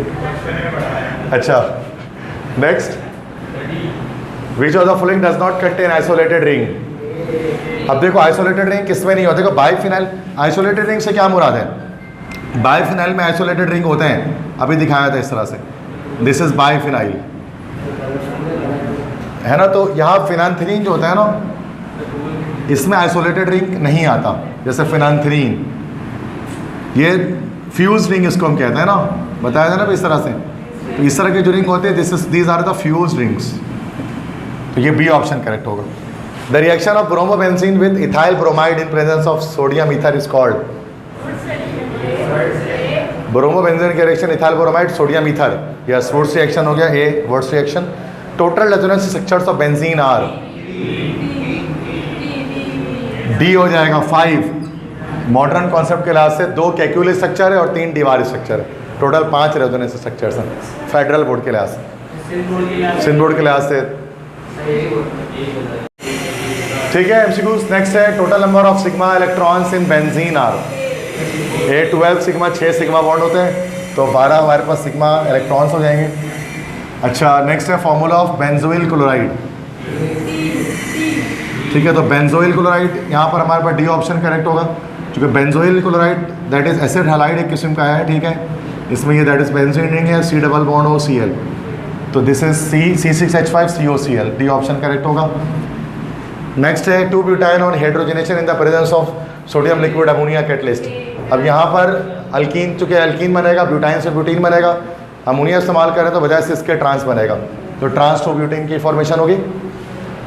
Addition of hydrogen accompanied by bond cleavage, hydrogen की addition that is called hydrogenation, जो कि बॉन्ड क्लेवेज होता है, पाई बॉन्ड टूटता है। और 60 है ammonia when added to acetylene in the presence of hot alumina. क्या ऑप्शन होगा इसका? बी होगा। क्या बात है, जीनियर स्टूडेंट हो गए तुम लोग सारे। अकेराइलोनाइट्राइल, ठीक है, तो यहाँ पर कार्बन कार्बन डबल बॉन्ड के साथ साइनाइड अटैच होगा, दैट्स वन। तो नेक्स्ट है MCQs, benzene can not undergo, benzene क्या नहीं कर सकता इन चारों रिएक्शन में से? बेंजीन जो है वो डी, एलिमिनेशन रिएक्शन नहीं कर सकता, एडिशन कर सकता है, सब्स्टिट्यूशन ऑक्सीडेशन सब कर सकता है। Benzene shows dash reactions, addition substitution दोनों कर सकता है, C both A and B. Dash is less reactive than benzene although it contains ortho para directing group. Chlorobenzene, तो क्लोरोबेंजीन हमने Cl के बारे में पढ़ा था कि Cl चूँकि ज़्यादा इलेक्ट्रोनेगेटिव होता है तो डीएक्टिवेटिंग है, लेस रिएक्टिव है, लेकिन इलेक्ट्रॉन पेयर दे सकता है तो ऑर्थो पैरा डायरेक्टर भी है, अभी ओरिएंटेशन के अंदर पढ़ा था इसको। Under which of the following toluene shows side chain substitution reaction. Side chain reaction करना है तो जाहिर सी बात है सब्स्टिट्यूशन करानी है टॉलोइन की, तो क्लोरीन के साथ रिएक्शन कराएंगे in the presence of sunlight या in the presence of UV light. Next है toluene undergoes dash reaction with acidified potassium permanganate forming. Toluene की ऑक्सीडेशन करेंगे KMnO4 के साथ तो बी बनेगा, बेंजोइक एसिड की फॉर्मेशन होगी। सही है। The name of the following compound is C7H7Cl। तो C7H7Cl इस तरह से हमारे पास जो है वो बनेगा बेंजीन के साथ CH2Cl। तो आंसर हमारे पास यहाँ पर क्या आएगा? This is a benzyl chloride, this is benzyl radical और Cl, तो ये C7H7Cl बन रहा है। विच of the following reactions confirm the presence of unsaturation in benzene. Benzene की अनसैचुरेशन सी है, bromination with Fe and Br2। यहाँ Fe जो है ना एक तरह से लेविस एसिड के तौर पे इस्तेमाल हो रहा है, जरा समझ लो उसको, लेविस एसिड के तौर पे इस्तेमाल हो रहा है। और ब्रोमीन, तो ब्रोमीन वाटर है, तो यहाँ पर अनसैचुरेशन बेंजीन का इससे कंफर्म होता है कि जब ब्रोमीन वाटर के साथ रिएक्शन कराते हैं तो ब्रोमीन वाटर का जो ब्राउन कलर है वो डिस्चार्ज नहीं होता। तो ये वाला जो टेस्ट है अनसैचुरेशन टेस्ट, बेंजीन ये नेगेटिव देता है, इसका मतलब बेंजीन सैचुरेटेड नेचर का होता है। अच्छा, bromination is sunlight, catalytic oxidation.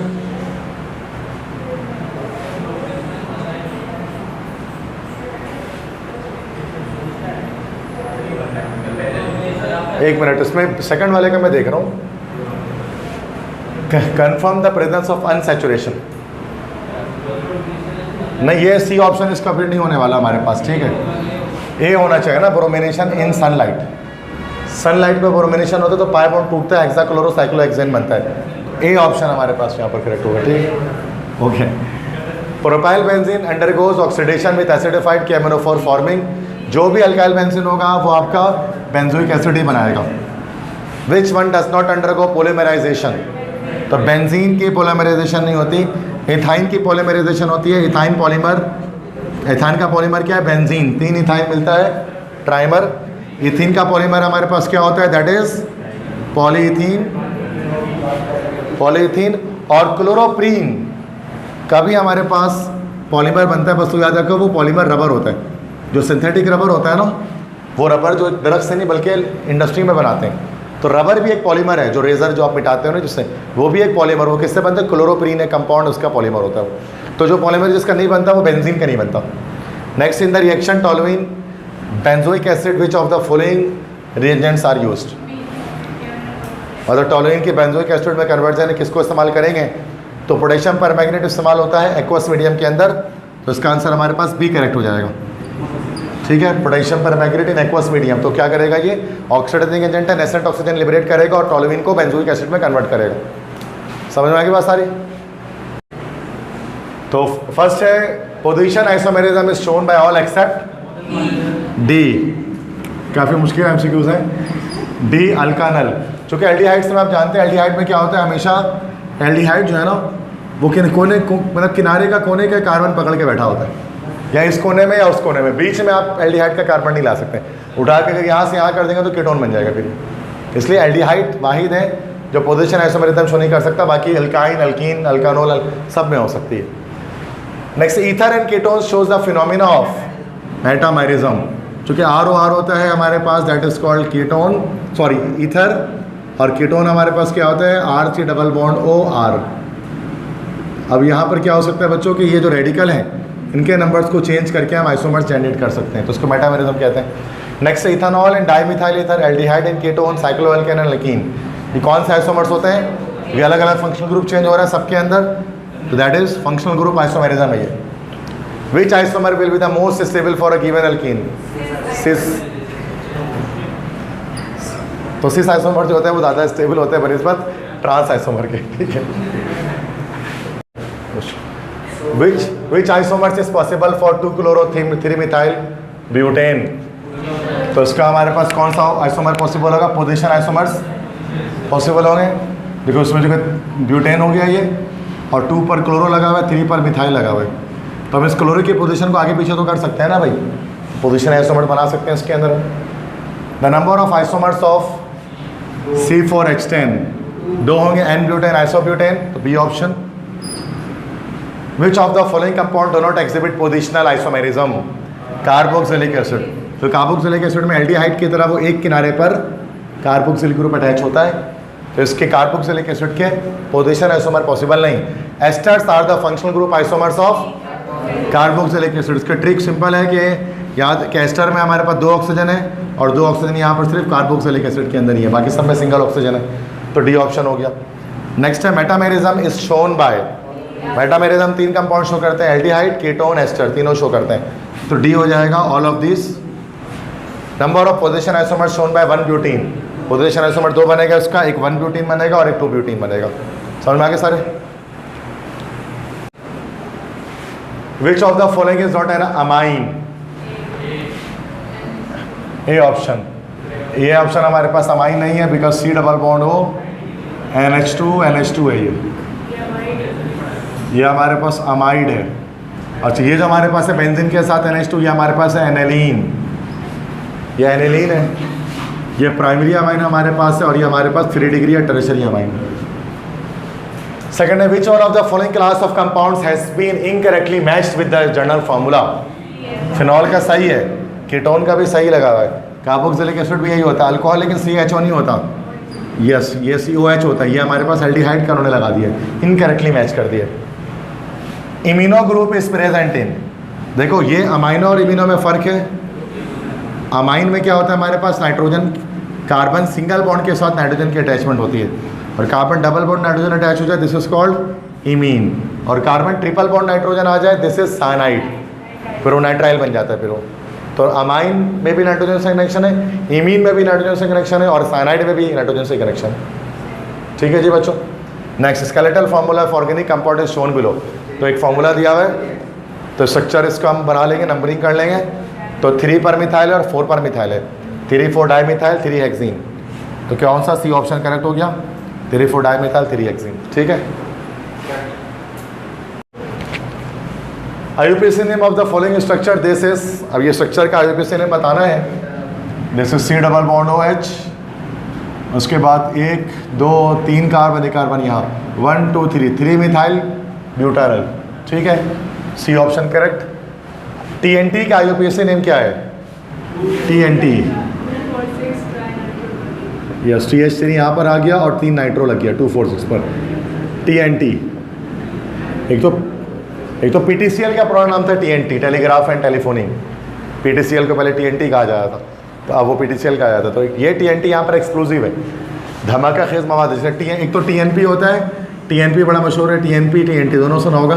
TNP try nitrophenol और TNT तो ट्राई नाइट्रोटोलुइन, ये एक एक्सक्लूसिव है। तो इसका ऑप्शन हमारे पास क्या हो गया? ए हो गया, सॉरी सी हो गया, 246 trinitrotoluene. The order of reactivity of halogens with alkanes is in the order of, halogens की रिएक्टिविटी का, तो ये बी हो जाएगा, आयोडीन लेस रिएक्टिव होता है ब्रोमीन से, ब्रोमीन लेस रिएक्टिव होता है कोलिन से, कोलिन लेस रिएक्टिव होता है फुलीन से। ठीक है, हम जानते हैं टॉप से बॉटम रिएक्टिविटी डिक्रीज होती है, फुलीन, क्लोरीन, ब्रोमीन, आयोडीन। तो रिएक्टिविटी डिक्रीज होती है, तो डिक्रीजिंग ऑर्डर ऑफ रिएक्टिविटी यहाँ पर है। ठीक है, in free radical mechanism the step in which free radical react with free radical is called. दो फ्री रेडिकल किसमें रिएक्शन करते हैं? यस, देखो 3 स्टेप होता है फ्री रेडिकल मैकेनिज्म के अंदर। सबसे पहले स्टेप नंबर 1 होता है जिसको हम कहते हैं चेन इनिशिएशन। चेन इनिशिएशन में क्या होता है कि हमारे पास एक मॉलिक्यूल है, वो 2 फ्री रेडिकल्स में ब्रेक हो जाता है, टूट जाता है। उसके बाद फर्दर फिर क्या होता है, चेन प्रोपेगेशन होती है। ये CH4 के साथ Cl डॉट अटैच होता है, और थर्ड स्टेप में क्या होता है, 2 फ्री रेडिकल साथ में अटैच होकर दोबारा Cl2 बना लेते हैं। ये थर्ड स्टेप है ना, इस थर्ड स्टेप को क्या कहते हैं, चेन टर्मिनेशन। यहाँ चेन टर्मिनेट हो जाता है अगर आपको याद हो तो क्या हो जाएगा हमारा C, जिसमें क्या कहते हैं एक फ्री रेडिकल दूसरे फ्री रेडिकल से रिएक्शन करके मॉलिक्यूल बन जाता है। जो रिएक्शन 1 में हुआ होता है उसका उलट हो रहा होता है फाइनल रिएक्शन। आपने पढ़ा होगा, ये है free radical chain mechanism of chlorination of alkane के अंदर, इसको आपने पढ़ा होगा। विच one of the following is the initiation step in the reaction between methane and chlorine. वही वाली बात मैं बता रहा था ना कि कौन सा चेन इनिशिएशन है, स्टार्टिंग हो रही है, क्लोरीन का बॉन्ड ब्रेक होकर फ्री रेडिकल जनरेट हो रहा होगा। कहाँ पर हो रहा है ऐसा, सी में हो रहा है ऐसा। क्लोरीन फ्री रेडिकल जनरेट हो रहा है, फ्री रेडिकल में एक डॉट लगा होता है। विच of the following set can be used for dehydration of alcohol. तो ए यहाँ पर हो जाएगा हमारे पास, चूँकि aluminium oxide, sulphuric acid, phosphoric acid, और जो P4O10 है ना वो P2O5 का डाइमर है, P4O10 हो जाएगा। तो ये भी, तो P2O5 P4O10 दोनों का भी सेम काम है कि ये डिहाइड्रेशन करते हैं फेडरल बोर्ड के अकॉर्डिंग। ये सारे डिहाइड्रेटिंग एजेंट हैं। P2O5 फॉस्फोरस पेंटाऑक्साइड, तो फॉस्फोरस पेंटाऑक्साइड कहलाता है। नेक्स्ट है the test for unsaturation of organic compound is carried out by treating alkenes with 1% dilute alkaline KMnO4 solution. The color of KMnO4 is discharged with the formation of alkenes की जब oxidation करेंगे oxidising agent के साथ तो क्या बनेगा, इथाइलाइन glycol. Acetic acid ethyne से बनता है, इथीन से नहीं बनता है, इथाइलिन ग्लाइकोल। ठीक है, 1,2 इथेन डायोल, कल ही तो पढ़ा था।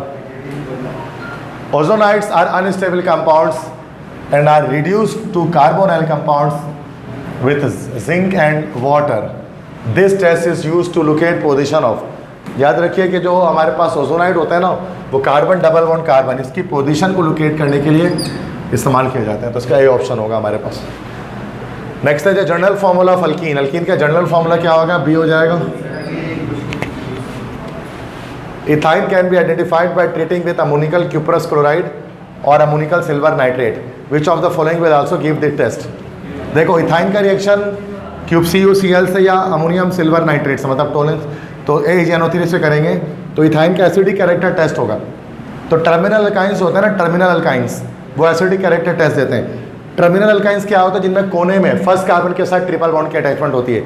अब इन सारे, इसमें तो ट्रिपल बॉन्ड है ही नहीं, इसमें ट्रिपल बॉन्ड फर्स्ट कार्बन पे नहीं है, इसमें ट्रिपल बॉन्ड फर्स्ट कार्बन में नहीं है, इसमें सिर्फ ट्रिपल बॉन्ड फर्स्ट कार्बन पे। तो 1-ब्यूटाइन ये एक एसिडिक नेचर रखेगा और ये सब्स्टिट्यूशन करेगा, ये AgNO3 और CaCl2 दोनों से रिएक्शन कर जाएगा। Di copper acetylide can be regenerated into ethyne by using. Di copper acetylide से मुराद carbon carbon copper copper, di copper acetylide है। कह रहे से दोबारा इसको इथाइन में कन्वर्ट कैसे करेंगे, तो HCl से रिएक्शन कराएंगे तो क्या होगा, CuCl हो जाएगा और हाइड्रोजन दोबारा अटैच होकर इसको इथाइन बना लेगा, तो भी ए हो जाएगा HCl। Chlorine reacts readily with ethyne in the presence of. Chlorine जो है ना वो इथाइन के साथ फास्ट रिएक्शन कर देता है कि उसकी मौजूदगी में, तो ये क्लोरोफॉर्म, इसकी मौजूदगी में रिएक्शन होता है CHCl3। इससे rubber vinyl cyanide vinyl chloride बनता है जो बाद में पोलीमराइज होकर PVC बनता है, पॉलीविनाइल क्लोराइड। ठीक है, आगे बात समझ में सारी। तो ये वाला करें, the suffix used when a chain contains 3 carbon carbon double bond. अगर किसी चेन में 3 कार्बन कार्बन डबल बॉन्ड आ जाए तो फिर this is triene, C option. ये कंपाउंड हमारे पास कौन से, इसको हम इस तरह भी बना सकते हैं कि बेंजीन लिया, ये यही चीज़ बनी हुई है ना भाई, CH3CH। अब देखो अब समझ में आ रहा होगा, जाइलिन है ये। अब ये ऑर्थो पर लगा तो ये भी वही चीज़ है, that's ऑर्थोजाइलिन, A option. Second position में लगा मैंने, तो इस तरह से भी बना दिया जाए। तो हम देखते हैं बस सेकंड कार्बन पे अगर अटैच हुआ हुआ है तो फिर वो ऑर्थो है। ठीक, यस ओके। IUPAC नेम इस कंपाउंड का क्या है? दिस इज नंबरिंग करेंगे तो 1 2 1 2 1 2 3 1 2, तो इधर से नंबरिंग हो जाएगी 1 2 3 4 5 6। 3 bromo 2 chloro, 3 bromo 2 chloro 5 methyl hexane, D option. इसका IUPAC नेम क्या होगा? नंबरिंग करेंगे राइट साइड से 4 iodo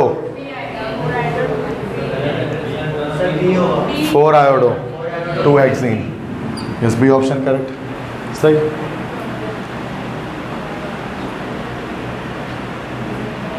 which of the following is alcohol? इसमें से अल्कोहल कौन सा है?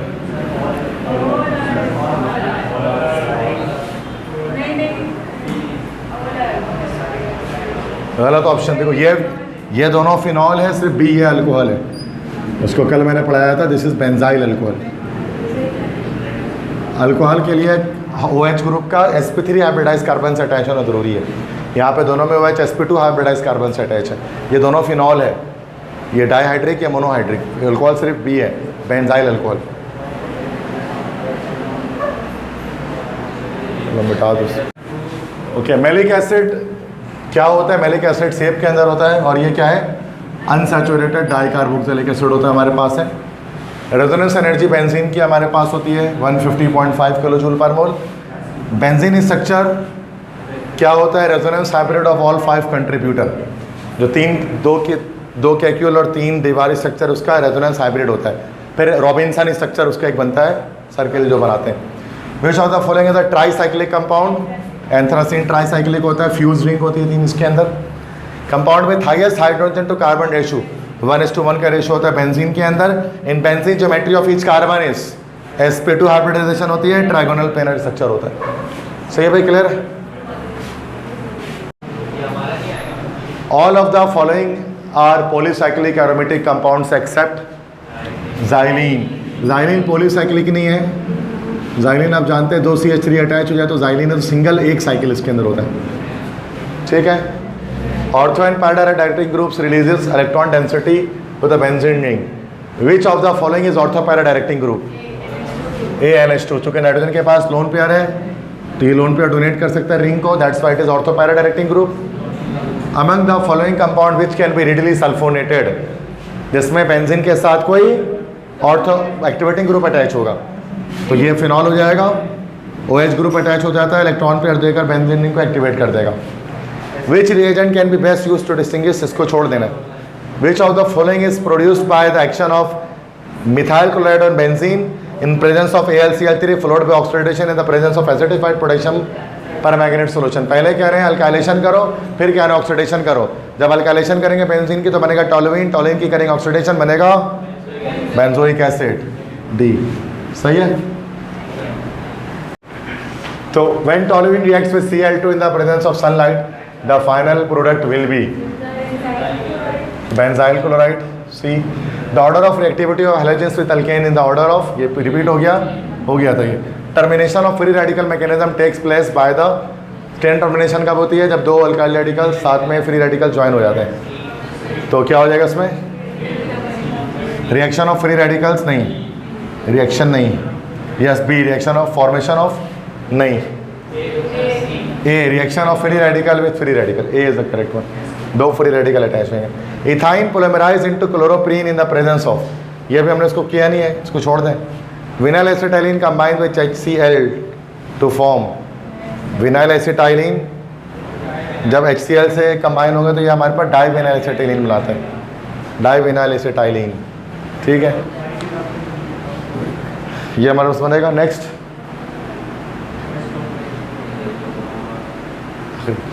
Electrolysis of aqua solution of potassium salt of malic acid yields, इससे हमें इथाइन मिलता है। पीछे MCQs गया है ये। कोलबेज इलेक्ट्रोलिसिस मेथड इसको हम कहते हैं फेडरल में। All the alkynes are colourless and odourless except, सारे अल्काइन कलरलेस और ऑर्डरलेस होते हैं सवाए ब्यूटा, कौन सा? Acetylene, propyne, butyne, pentyne. This is pentyne D. इसका ये कलरलेस और ऑर्डरलेस नहीं होता, इसका एक कलर, इसका एक कैरेक्टरिस्टिक ऑर्डर होता है। ठीक है, बाकी तमाम अल्काइंस के अंदर से। ठीक है, दैट्स इट।